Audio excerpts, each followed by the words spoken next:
Thousands of runners hit the pavement for the Portland Marathon yesterday. One local woman was not in the field, but the event still holds a special place in her heart. In 1996, it was the first marathon that she ran in her attempt to run a marathon in each of the 50 states. Tony has her story in today's all-new Show and Tell. Well, from Coeur d'Alene. My guest today is Peggy Faber. Peggy just achieved her goal of running 50 marathons in each of the 50 states. Let me shake your hand. That is quite an accomplishment. We have the first medal you ever won. This was from the Portland Marathon. Portland, Oregon. 1996. 1996. And the most recent, this was just back in New York a couple weeks ago. So how did you ever get it into your head that you wanted to run 50 marathons in each of the 50 states? Well, when I first started out, I was fast, but I wasn't quite fast enough to qualify for Boston. And if you train 6 months for a goal, you work at it, you run, you go across that finish line, and you see how close you were, but not close enough.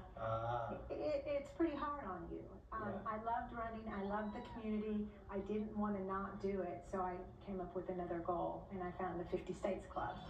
50 marathons, 50 different states. I've seen the video of you in the last 100 yards of this most recent, the 50th. What was going through your mind when you finished this long-term goal you've been working on so long? It was surreal. I had 30 people, family, friends, and I made so many friends out there.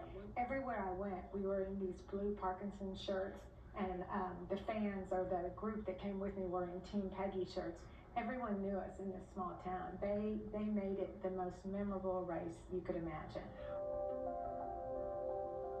You mentioned Parkinson's, and I know that about halfway through achieving this goal, you got the diagnosis, but you determined to continue with the 50 marathons.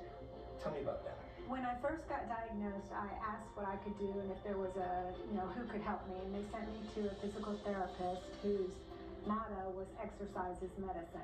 We hit it off. She understood my marathon lifestyle. She said that it probably held off Parkinson's symptoms from showing up for years.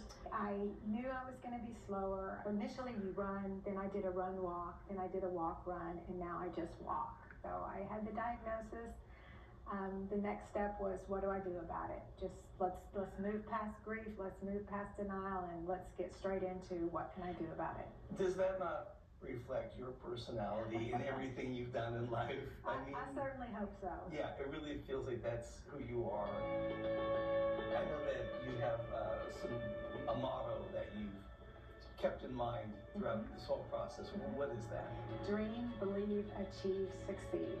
And I almost hate to ask, but now that the goal has been achieved, what's next for Peggy?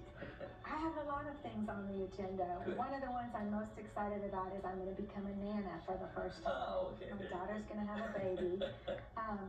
I am looking at half marathons. Well, from first to last, we're so proud of you, and thank you so much for sharing your story. Really inspirational. I wish you the best of luck. Thank you.